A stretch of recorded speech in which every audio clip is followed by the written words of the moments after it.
Кітаптан өзіңді, өзгелерді кешіруді, өмірдегі жағдайларды сол қалпында қабылдауды үйренесің.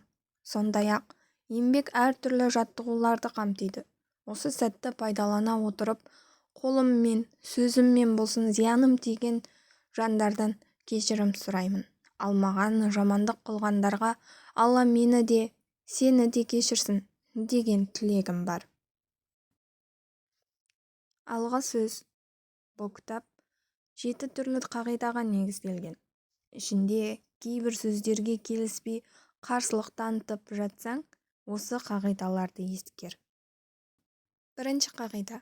Кешіру дегеніміз қарсы тараптың жасаған жамандығын түк болмағандай ұмыта салу емес. Керісінше, оны ойыңнан, санаңнан өшіріп тастау. Ондай жаман іспен шұғылданба. Осы қағиданы ешқашан ұмытпа. Бұл қағида айтуға оңай деп сөзді бөлетін жандарға қатысты жауап. Екінші қағида.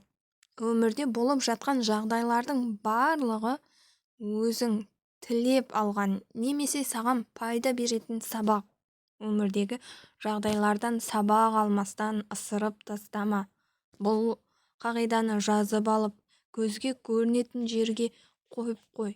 Өмір бізді жақсы көрмейді деп налитындарға осылай жауап берсең болады.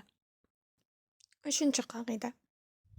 Қайғың қаншалықты ауыр болса да, көңіліңе жақын алма, жүрегіңе жақын қабылдама.